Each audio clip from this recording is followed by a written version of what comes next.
Halo, ketemu lagi di channel M Arsitek. Pada hari ini saya akan membahas dunia seputar rumah, tapi rumah yang tumbuh. Nah, jadi banyak pertanyaan dari teman-teman semua selama ini, Kak, kalau saya mau bangun rumah, tapi budget saya baru sebagian gimana? Saya bangun sebagian dulu gimana, Kak? Nanti kalau saya sudah ada budget lagi, saya barusan lanjutin. Caranya gimana, Kak? Supaya saya nggak salah langkah.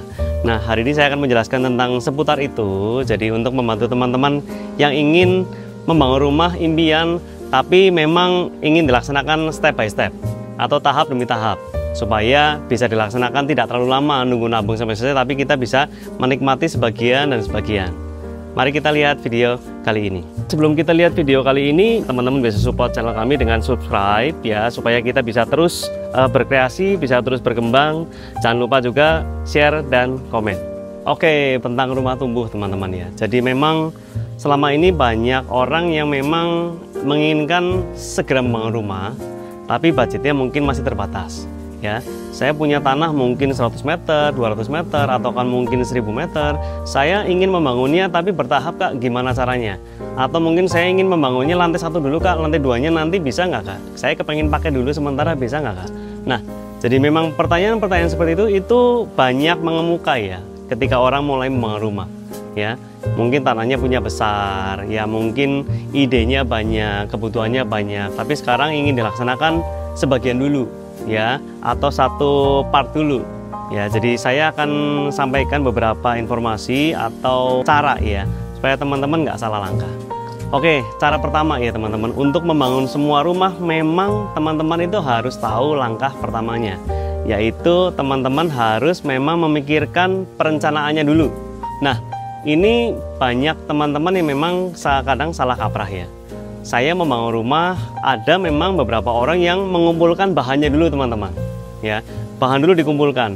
Nah, untuk yang satu ini, kalau teman-teman mempunyai tempat yang memang besar dan memang kering, boleh teman-teman sebenarnya mengumpulkan sedikit demi sedikit, itu mengumpulkan bahan itu boleh. Saya misalnya beli semen dulu, atau beli bata dulu, atau beli besi dulu ya, silahkan. Tapi pastikan teman-teman harus menyimpan bahan-bahan ini di tempat yang kering, nggak kena hujan, sehingga tidak rusak bahannya teman-teman. Jangan sampai teman-teman, oh saya punya uang, saya mau beli besi dulu, saya beli besi 10 juta misalnya, atau seberapa, tapi dikumpulkan dan ditaruh di tempat yang kurang oke. Misalnya tempatnya kena cipratan hujan, nggak steril, sehingga besinya nanti karatan. Ketika mau dipakai itu sudah nggak optimal, sudah kurang bagus. Nah, ini jangan sampai terjadi teman-teman. Jadi apa yang kalian butuhkan ketika kalian membangun rumah, sebenarnya nomor satu adalah rancangannya, perencanaan dan desainnya teman-teman ya. Jadi memang itu yang harus kalian miliki dulu. Jadi memang banyak orang yang kadang miss di sini ya. Saya membangun rumah, saya kepengennya apa, kadang belum terlalu clear, sudah mulai bangun ya, keburu-buru mulai bangun, sudah langsung panggil tukang, sudah langsung panggil mandor. Pak, saya mau kamarnya 3, saya mau ini, sambil jalan, sambil ditata. Nah, ini yang akibatnya biasanya hasilnya nggak maksimal, teman-teman. Jadi memang saya sarankan buat teman-teman semua, rancanglah dulu semua kebutuhan kalian. Saya ingin rumah saya 5 tahun, 10 tahun ke depan, itu mau saya gunakan sebagai apa? Misalnya betul-betul sebagai rumah tinggal, atau setengah tinggal, setengah buat usaha, atau mau malah 3/4 buat usaha, yang 1/4 buat rumah, atau misalnya buat butik, ataupun buat klinik, ataupun buat tempat produksi dan sebagainya. Karena banyak kita tahu kebutuhan kita memang berkembang teman-teman ya. Tapi memang kita mungkin, Kak, saya susah prediksi, Kak, kalau 5-10 tahun ke depan. Ya paling enggak kita ngomong ya 5 tahun ke depan deh, kalian mau pakai rumah ini buat apa. Jadi kalau memang buat rumah tinggal, kita akan rancang dari pertama itu rumah tinggal.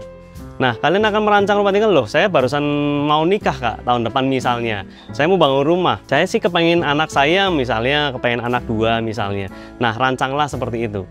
Berarti kamar utama 1, kamar anaknya 2, mungkin kalau ada ART kamar ART-nya 1. Jadi minimal misalnya kamarnya 4. Oh iya, misalnya kamar mertua 1 misalnya. Berarti kamarnya 5. Nah, itu contoh kebutuhan yang kita memang sudah pikirkan jauh di depan. Sehingga ketika kita menata kebutuhan rumah, ya saya suka masak, saya dapurnya agak besar. Saya suka banyak tamu, ruang tamunya agak besar. Saya nggak punya tamu, nggak usah pakai ruang tamu misalnya. Nah, hal-hal semacam ini harus teman-teman pikirkan di depan. Saya suka kerja di rumah, work from home, jadi saya butuh kantor rumah yang nyaman. berarti harus ada satu ruangan misalnya untuk kerja. Saya butuh tempat misalnya untuk berdoa, ya misalnya ada ruang doa khusus atau musola dan sebagainya, berarti harus disiapkan. Saya misalnya sukanya kumpul bareng teman-teman, saya suka undang-undang teman-teman, suka undang saudara-saudara, sehingga saya butuh aula yang besar. Nah, ini harus dipikirkan. Nah, ketika semua needs-nya kita dan kebiasaan hidupnya kita sudah detailing satu persatu, kemudian kita rancang dalam sebuah denah rumah yang bagus, rancang rumah yang bagus, jadi kebutuhan rumah sudah terpenuhi semua. Kebutuhan rumah sudah terpenuhi dan sudah tertulis dengan detail. Kemudian biasakan kita mulai ke nomor 2-nya adalah mulai mencari ide desainnya, teman-teman. Jadi kebutuhan satu perencangan ya, teman-teman ya, adalah analisa kebutuhan. Teman-teman sudah tahu semua kebutuhannya teman-teman kira-kira 5 tahun ke depan atau sampai 10 tahun ke depan, misalnya kalau sudah yang lebih dewasa ya, sudah berkeluarga, saya jelas 5 tahun ke depan ini betul-betul buat rumah tua saya sampai umur tua nanti, sampai pensiun nanti. Nah, itu bisa dirancang lebih panjang. Setelah tahu kebutuhan, otomatis yang nomor 2 adalah tahu selera dan model. Saya sukanya desain seperti apa? Saya sukanya, saya suka putih-putih, saya suka klasik. Saya sukanya modern, saya nggak suka banyak profil, saya sukanya yang simple, jadi bersihinnya enak, yaitu modern, minimalis misalnya. Apa saya suka sekarang yang lagi tren sekarang, misalnya industrial, atau misalnya saya suka kontemporer yang modelnya nggak biasa, yang keren. Nah, terserah teman-teman, sukanya kemana? Jadi nomor 1 adalah analisa kebutuhan, ini dipastikan dulu sampai clear teman-teman. Kalau ini sampai ketinggalan, kalian menambahkan suatu bangunan atau suatu masa atau suatu ruangan, kalau tempatnya memang masih bisa dikembangkan, oke. Tapi kalau tidak, nanti akan menjadi cacat ya malah ya. Jadi ketidaksempurnaan tambalan gitu teman-teman ya.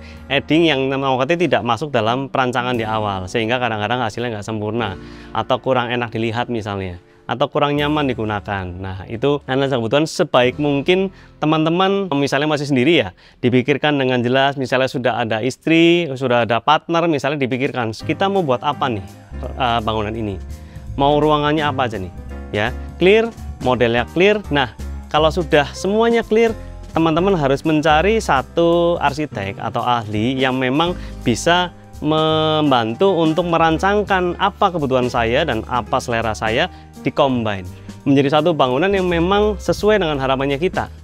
Baik modelnya, kebutuhannya, penataan ruangnya, layoutnya, itu akan nanti akan bagus, akan sesuai dengan harapan, akan nyaman, akan terlihat luas, akan terlihat mewah. Apapun yang kalian inginkan itu diwujudkan dulu dalam sebuah desain yang betul-betul matang, sesuai dengan lahannya, sesuai dengan kebutuhannya, sesuai dengan tesnya atau selera model bangunannya seperti apa. Nah, kalau sudah punya rancangan ini, sebenarnya teman-teman bisa mulai memikirkan, saya budgetingnya cukup nggak sih buat bangun rumah ini? Kalau misalnya bangunannya misalnya 2 lantai, sampaikan kepada kontraktornya atau arsiteknya, Pak, saya kepengen bangun sekarang, tapi kemungkinan budget saya hanya cukup untuk 1 lantai. Caranya gimana? Memang semua struktur perancangan akan disesuaikan untuk 2 lantai teman-teman. Jadi jangan sampai salah kaprah ya, misalnya bangunan 2 lantai, saya nggak ngomong, saya memang mau merancangnya misalnya yang tanpa tadi perancangan yang saya sampaikan, saya langsung bangun strukturnya buat rumah 1 lantai. Kemudian ketika punya uang, saya mau naikin jadi 2 lantai atau 3 lantai. Nah, itu nggak bisa teman-teman ya, itu betul-betul nggak bisa. Jadi teman-teman harus tahu ketika struktur buat 1 lantai, 2 lantai, 3 lantai itu hal yang berbeda. Kalau dipaksakan gimana Kak? Saya strukturnya buat 1 lantai tapi saya mau ngedak buat 2 lantai. Bisa nggak? Jawabannya adalah bisa. Tapi resikonya besar.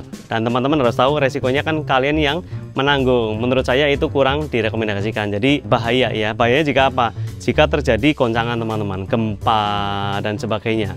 Ini sangat resiko untuk rumah-rumah yang memang tidak standar, strukturnya benar. Saya juga ada cerita nih. Kemarin barusan ada konsumen kontak, Kak saya mau bangun kos 3 lantai. Loh, sekarang kondisinya gimana? Sekarang saya sudah ngedak lantai 2. Saya mau tambah 1 lantai bisa nggak? Nah, ini yang saya pertanyakan. Loh Kak, strukturnya buat berapa lantai? Strukturnya buat 2 lantai aja sih Kak. Tapi saya kepengin karena kamarnya itu sudah penuh, saya pengen naikin jadi 3 lantai. Kan bisa nambah pendapatan gitu ya. Saya bilang, boleh nggak? Berani nggak? Ya pertanyaannya seperti itu. Boleh dan berani sebenarnya semua saya bilang bisa dan iya. Tapi harus tahu apa? Resikonya apa? Nah, saya kasih tahu. Resikonya apa Kak? Ya, seperti kekuatan kaki kita ya. Misalnya saya beratnya ini misalnya 60. Kemudian saya panggul beban yang 100 kilo misalnya. Kuat nggak sih kakinya kita? Mungkin sebentar kuat, tapi buat jangka panjang kuat nggak? Nggak akan kuat strukturnya. Sama dengan bangunan. Sebentar aja sudah terlalu berat, apalagi kalau digoyang. Bayangin aja teman-teman kalau gempa. Kira-kira rumahnya bakal gimana? Bakal aman atau kurang aman? Nah, saya sampaikan, itu kurang aman nggak? Jadi, bisa nggak? Bisa. Tapi ada resikonya nggak? Ada. Dan itu resiko terjadi kalau terjadi sesuatu, misalnya gempa dan sebagainya, teman-teman. Kalau mungkin diam-diam saja, mungkin sementara waktu bisa. Tapi buat jangka panjang, kalau tanahnya ambles dikit, ya, nah itu strukturnya otomatis nggak akan kuat. Nah, ini yang teman-teman harus betul-betul perhatikan. Rumah tumbuh boleh kalian bangun sebagian demi sebagian. Atas bawah kita potong, kita kasih atap sementara supaya misalnya bagian tangga sudah tertutup aman sehingga rumah lantai satunya masih bisa digunakan. Itu bisa, ya. Tapi kan nanti ketika bangun, berarti strukturnya, tulangannya sudah siap buat lantai 2 ataupun lantai 3 misalnya. Harus semua strukturnya sudah siap. Layoutnya juga sudah disiapkan. Akan seperti apa nanti final jadinya seperti apa. Nah pun kalau misalnya bukan atas bawah, misalnya kanan kiri atau depan belakang. Kalau mau parsial, baiknya memang saat pendesainan itu ketika mau dipotong, bagian-bagiannya dipotong, di mana berhentinya itu juga nggak nanggung teman-teman. Misalnya belakang ruangan, pas di satu ruangan, ketika kita nyambung, kita tinggal nyambung besinya aja, strukturnya aja. Denahnya sudah jelas, jadi mau nyambung ke belakang maupun ke samping, kita layoutnya atau master plan-nya itu teman-teman sudah harus punya duluan. Sehingga mau atas bawah bisa, mau kanan kiri, depan belakang, itu silahkan teman-teman. Mau dipotongnya di mana, mau dibangun dulu yang mana, silahkan. Tapi motongnya di mana dan prosedurnya seperti apa harus memang betul-betul kontak sama kontraktornya. Saya mau jadinya sekian dulu nih, tapi saya mau pakai langsung ya Kak ya, bukan rumah mangkrak maksudnya gitu ya. Nah itu harus dipotongnya harus benar, nutupnya juga harus benar. Jadi ketika nanti kita lanjutkan, strukturnya masih bagus ya, teman-teman masih bisa lanjutkan dengan baik ya, planningnya bisa dijalankan, diselesaikan dengan baik. Kadang-kadang saya suka sering lihat ini rumah tumbuh, banyak yang mungkin teman-teman sering lihat ke atas teman-teman ya. Mau 2 lantai, tapi saya bangunnya hanya 1 lantai. Besinya itu, besi betonnya teman-teman sering lihat, banyak bangunan yang belum finish, tapi besinya itu nggak dibungkus teman-teman. Nah ini juga agak kurang baik teman-teman ya. Menurut kita ya, menurut kami baiknya itu kalau memang mau tumbuh, apalagi besi ini teman-teman ya, baiknya itu dibungkus sampai betul-betul tahan air, nggak karatan teman-teman, sehingga betul-betul nanti ketika kita mau pakai lagi, kita mau sambung, itu posisinya masih bagus dan ideal. Ya bayangkan aja kalau teman-teman mau nyambung lantai 2, besinya yang nanti buat sambungan itu sudah karatan semua, sudah keropos, misalnya disambungnya kalau sebentar, kalau misalnya bertahun-tahun, nah besinya sudah karatan, sudah keropos, misalnya sudah kekuatannya tinggal 70% atau 60%, apakah yakin mau dipakai? Nah itu beresiko.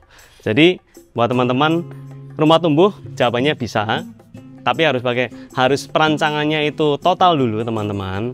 Dan nanti tumbuhnya atau stopnya di mana juga harus ditentukan teman-teman. Jadi betul-betul kita sudah rencanakan dari awal, master plan-nya benar. Kita mau pakai setengah dulu, kita mau pakai 3/4 dulu, kita mau bangun 1 lantai dulu, itu bisa. Asalkan caranya betul. Mungkin seperti itu teman-teman ya. Jadi jangan sampai teman-teman salah kaprah ketika membangun atau mau parsial atau mau mengumpulkan bahan. Tadi saya sudah jelaskan, semoga teman-teman nggak sampai salah langkah sehingga apa rencananya kalian, impiannya kalian bisa kalian wujudkan sebaik mungkin. Seperti itu, semoga video kali ini berguna. Jangan lupa subscribe, like, dan komen. Sampai jumpa.